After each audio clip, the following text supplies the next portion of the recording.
Good morning students. मैं doctor Anuradha Tripathi आज MA final political science में ग्रुप बी का जो सेकंड पेपर है डिप्लोमेसी थ्योरी एंड प्रैक्टिस उसको लेने जा रहे हैं। लास्ट टर्म पर अपन लोगों ने डिप्लोमेसी का केवल इंट्रोडक्शन लिया था। आज अपन लोग लेने जा रहे हैं डिप्लोमेसी और किसी भी मुल्क की जो डोमेस्टिक पॉलिसी होती है क्या उसमें किसी प्रकार का कोरिलेशन होता है या डोमेस्टिक पॉलिसीज़ के द्वारा किसी भी राज्य का जो राजनय है, जो डिप्लोमेसी है, वो किस प्रकार से प्रभावित होती है उसको अपन लोग लेंगे। तो इसमें अपन ये कह सकते हैं कि विदेश नीति की तरह प्रत्येक देश का जो राजनय है वह उतना ही सशक्त होता है जितनी कि उसकी आंतरिक स्थिति। किसी भी देश की दुर्बल राजनीति दुर्बल राजनय को ही प्रकट करती है और वह राज्य जो आंतरिक रूप से शक्तिहीन है, वीक है, कमज़ोर है या जिसकी सरकार में वहाँ की जनता को विश्वास ना हो या सरकार बिल्कुल अक्षम हो, कभी भी दूसरे देश को प्रभावित नहीं कर सकता और ना ही वह अपने पक्ष को मनवा सकता है। इसीलिए अपने देश की सुदृढ़ स्थिति तथा सरकार की गृह क्षेत्र में प्रतिष्ठा ही किसी राजदूत को सशक्त बनाती है। किसी देश का राजनय कितना प्रभावकारी होगा, कितना इफेक्टिव होगा, कितना इन्फ्लुएंशियल होगा, ये सब उस राज्य की जो इंटरनल पोजीशन है, जो इंटरनल पीस एंड स्टेबिलिटी है, जो डोमेस्टिक पॉलिसीज़ हैं, डोमेस्टिक सर्कमस्टांसेस हैं, उसके ऊपर निर्भर करता है। यदि देश मतभेदों से ग्रसित है, यदि आर्थिक स्थिति डावाडोल है, देश में गृह युद्ध चल रहा है, तो ऐसी स्थिति में राजनय चाहे जितना भी योग्य हो, चाहे जितना भी क्वालिफाइड हो, चाहे जितना भी निपुण हो, वो कभी भी प्रभावकारी नहीं हो सकता है। यदि किसी देश की सरकार अस्थायी हो या आए दिन बदलती रहती हो तो ऐसे देश के राजनय का भी कोई अस्तित्व नहीं रहता। ऐसी स्थिति में सरकारी प्रतिनिधियों के द्वारा या राजदूतों के द्वारा दिए गए वचनों का कोई भी विश्वास नहीं करता और इसे हम के.एम. पनिक्कर के शब्दों में कहें तो ये कह सकते हैं कि ऐसे अस्थिर देशों के प्रस्तावों को सावधानी और सतर्कता की दृष्टि से देखा जाएगा और इसकी संधि अथवा समर्थन के प्रस्तावों को भी बिना किसी उत्साह के लिया जाएगा और इसके विपरीत इस देश की नाराजगी अथवा विरोध प्रभावशाली नहीं होंगे। दूसरे शब्दों में इसको इस रूप में कहा जा सकता है कि विदेश नीति को किसी भी देश की आंतरिक शक्ति और स्थायित्व का प्रतिबिंब माना जाता है। ऐसी स्थिति में विदेश नीति उसका रिफ्लेक्शन है उस देश की आंतरिक राजनीति का, आंतरिक परिस्थितियों का। आंतरिक कलह से पीड़ित राज्य या ना तो शक्तिशाली तरीके से, सफलतापूर्वक तरीके से युद्ध लड़ सकता है और ना ही वह विदेश नीति को क्रियान्वित कर सकता है। इस प्रकार से राजनय की सफलता के लिए ये आवश्यक है कि उस देश की जो आंतरिक स्थिति है वो सुदृढ़ होनी चाहिए। नेक्स्ट जो अपन लोग एस्पेक्ट लेने जा रहे हैं, what are the aims of diplomacy. राजनय के क्या उद्देश्य होते हैं, राजनय के क्या लक्ष्य होते हैं या राजनय के द्वारा अपने देश को किस प्रकार से सर्व किया जा सकता है। इसमें आप देखिए कि राजनय का उद्देश्य क्या है, या ये कहें कि ऐसी क्या खास बात है डिप्लोमेसी में कि कोई भी राज्य चाहे वो छोटा हो या बड़ा हो, राजनय के प्रयोग की आवश्यकता को महसूस करता है और दूतों के ऊपर, दूतावासों के ऊपर करोड़ों रुपए खर्च करने की जरूरत महसूस करता है। तो किसी भी राज्य के लिए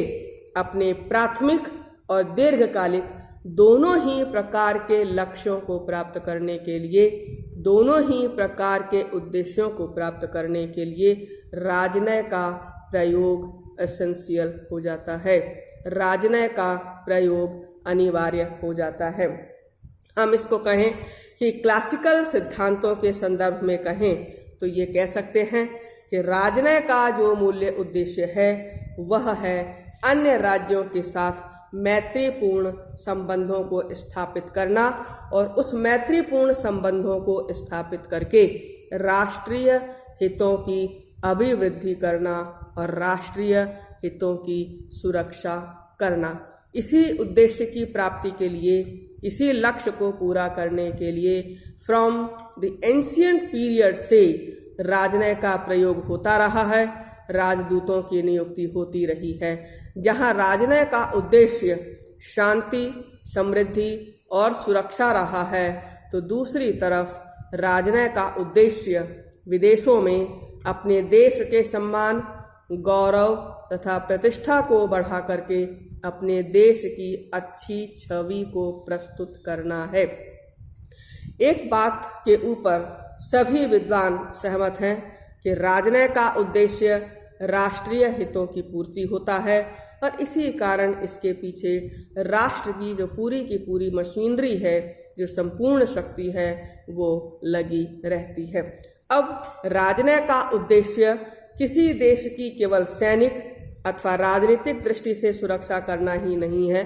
बल्कि अन्य देशों के साथ आर्थिक संबंधों के प्रसंग में अपने देश के हितों का ध्यान रखना भी है। इसको अपन इस रूप में भी कह सकते हैं कि राजनय केवल सैनिक अथवा राजनीतिक लक्ष्यों को ही पूरा करने का कार्य नहीं करता है, बल्कि राजनय अपने मुल्क के आर्थिक संबंधों को प्रगाढ़ बनाने का, आर्थिक संबंधों को मजबूत करने का,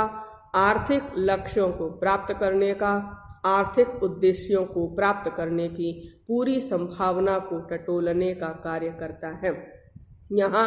राजनय का कार्य सरकार को हर समय सतर्क रखना होता है, विशेषकर जबकि उसका अन्य राज्यों के साथ किसी प्रकार का तनाव बना हुआ है, या इसको हम इस रूप में कह सकते हैं कि अन्य राज्यों के साथ तनावपूर्ण संबंधों की स्थिति में राजनय की मुख्य जिम्मेदारी होती है सरकार को हर समय सतर्क रखना। इस प्रकार किसी भी देश के राजनय का मुख्य उद्देश्य होता है मित्र देशों के साथ संबंधों को बढ़िया बनाना, अधिक मैत्रीपूर्ण बनाना, और जो विरोधी पक्ष हैं, जो विरोधी राष्ट्र हैं, उनको तटस्थ कर देना, उनको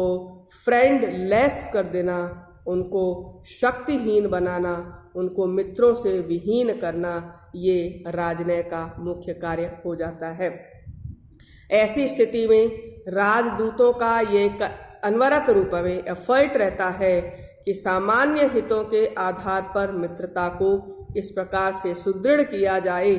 कि इन द लास्ट वे संधि के रूप में परिवर्तित हो जाएं, जैसा कि 1971 में भारत ने रूस के साथ शांति और मित्रता की संधि करके किया था। तो यहाँ पर राजनय के जो मुख्य उद्देश्य माने जाते हैं, हम उसको लेने जा रहे हैं, और सबसे पहला जो अपन ले रहे हैं वह है राष्ट्रीय हितों की सुरक्षा, to defend the national interest of country. जिस प्रकार से इंडिविजुअल लेवल पर एक व्यक्ति अपने स्वार्थों को पूरा करने का कार्य करता है, अपने कार्यों को संपन्न करने का कार्य करता है, अपने वेस्टेड इंटरेस्ट के हिसाब से काम करता है, तो राजनय के स्तर पर देश के व्यवहार को हम राष्ट्रीय हित विचार के नाम से जानते हैं, और एक तरीके से उसे नैतिक रूप से निरापद यथार्थवाद कहते हैं। और यहाँ पर ये मान करके चला जाता है कि जो सक्सेसफुल डिप्लोमेसी है, जो सफल राजनय है, सफल राजनय वही है जो राष्ट्रीय स्वार्थों को परार्थपरक या उससे अविरोधी के रूप में दुनिया के समक्ष प्रस्तुत कर सके। किसी भी देश की विदेश नीति का निर्माण उसके राष्ट्रीय हितों के आधार पर हुआ करता है, तो किसी भी राजनय का जो मूलभूत उद्देश्य होगा, जो सर्वोच्च उद्देश्य होगा, वह है अपने राष्ट्रीय हितों की सुरक्षा और उनकी अभिवृद्धि करना। अब राष्ट्रीय हित शब्द अपने आप में एक बहुत ही वाइड एस्पेक्ट लिए हुए अप्रोच है, एक बहुत व्यापक अवधारणा है, और इसके अंतर्गत राष्ट्र के राजनीतिक, सैनिक, आर्थिक, सामाजिक, सांस्कृतिक, व्यापारिक और वक्त वक्त पर उठने वाले जो भी कोई मुद्दे होते हैं जिनसे राष्ट्र के हित जुड़े हुए होते हैं, वो सब राष्ट्रीय हित की परिभाषा के अंदर शामिल हो जाते हैं। तो सफल राजनय राष्ट्रीय हितों की रक्षा करता हुआ उसमें लगातार वृद्धि करता रहता है। यहाँ पर एक कोटेशन है कि फ्रांस के जो विदेश मंत्री थे वालेवस्की ने 1857 में बिस्मार्क को कुछ शब्द जो कहे थे वो आज भी राजनय के लक्ष्य को परितार्थ करते हैं, चरितार्थ करते हैं, और वो ये कि किसी भी राजनय का जो कार्य है वो अपने राष्ट्रीय हितों को विश्वव्यापी न्याय के सिद्धांतों की भाषा में व्यक्त करना है। मीन्स राजनय का जो कार्य है अपने राष्ट्रीय हितों को विश्वव्यापी राष्ट्रीय लक्ष्यों के साथ, राष्ट्रीय हितों के साथ उसे एसिमिलेट करते हुए ये बताना है कि राष्ट्रीय हित का क्या है और उसे कैसे पूरा करना है। इसको इस रूप में भी कहा जाए कि राजनय राष्ट्रीय हितों की प्राप्ति का एक ऐसा साधन है जो युद्ध और शांति दोनों ही परिस्थितियों में राष्ट्रीय हितों को संवर्धित करता है। तो इसमें किसी भी प्रकार का कोई एक्जेजरेशन नहीं होना चाहिए, किसी भी प्रकार की कोई अतिशयोक्ति नहीं मानी जानी चाहिए। दूसरा जो लक्ष्य है, जो उद्देश्य है, जो एम है डिप्लोमेसी का, वह है नेशनल सिक्योरिटी, राष्ट्रीय सुरक्षा। इसमें अपन देखो किसी भी राष्ट्र का जो प्रधान लक्ष्य होता है वह है उसकी टेरिटोरियल इंटीग्रिटी को बनाए रखना, उसकी टेरिटोरियल सोवरेनिटी को बनाए रखना। तो सीमा रक्षा और प्रादेशिक अखंडता का जो काम है वो हर राज्य का एक प्रमुख लक्ष्य होता है, और राजनय इस कार्य में सदैव अनवरत रूप में संलग्न रहता है। सुरक्षा की खोज में राजनय का जो उद्देश्य है वो ये है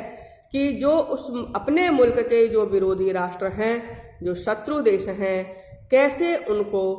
एकाकी किया जाए, उनको एलॉन किया जाए और उनको किस प्रकार से लीस्ट एलाई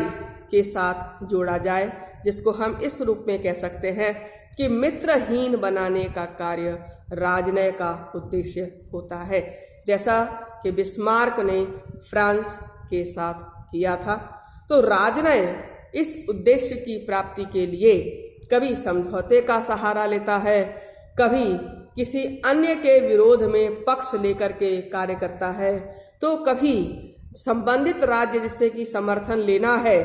उसको सहायता देने का कार्य करता है या सहायता का आश्वासन देने का कार्य करता है। इसको हम इस रूप में भी कह सकते हैं कि राजनय इस उद्देश्य की प्राप्ति कभी समझौते के द्वारा,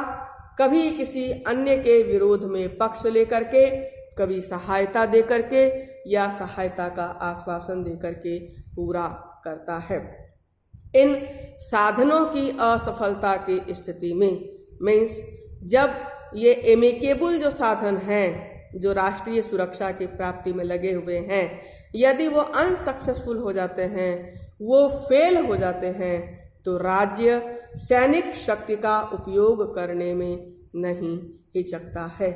तब युद्ध की स्थिति में राजनय का क्या लक्ष्य हो जाता है? तो युद्ध की स्थिति में राजनय का उद्देश्य होता है पूरी दुनिया के सामने अपने राज्य के पक्ष को जस्टिफाई करना, अपने राज्य के लक्ष्य को, राज्य की दृष्टिकोण को, राज्य के पक्ष को न्यायोचित प्रदर्शित करना राजनय का मुख्य लक्ष्य हो जाता है। युद्ध का प्रयोग कब किया जाए, यह विभिन्न परिस्थितियों के ऊपर निर्भर करता है कि कभी केवल ऐसा लगता है कि हाँ युद्ध होगा जैसी परिस्थितियों की बातें की जाती हैं, लेकिन बिना युद्ध लड़े ही समस्या का समाधान ढूंढ लिया जाता है। लेकिन इन सब परिस्थितियों का सामना किस प्रकार से किया जाए, यह राजनय के द्वारा जो एफर्ट्स किए जा रहे हैं इसी के ऊपर निर्भर करता है। तो कभी कभी तो एक कमजोर राज्य, एक शक्तिहीन राज्य भी योग्य एवं कुशल राजनय की सहायता से अपने पक्ष को पावरफुल बना लेता है, अपने पक्ष को बड़ा इफेक्टिव बना लेता है, अपने पक्ष को बलवान बना लेता है। इसमें उदाहरण के रूप में पीडमोंट का उदाहरण लिया जाता है कि कैसे पीडमोंट जैसे छोटे से राज्य के प्रधानमंत्री कैबूर ने राजनय की सहायता से समर्थन हासिल करके ऑस्ट्रियन साम्राज्य को चुनौती दिया था और अंत में इटली के एकीकरण को संभव बनाया था। तो यहाँ पर कुल मिलाकर के राजनय का जो मूल्य लक्ष्य होता है वो ये है कि राज्य की प्रादेशिक अखंडता को किस प्रकार से बनाए रखा जाए। बाकी अपन लोग कर लेंगे। Thank you.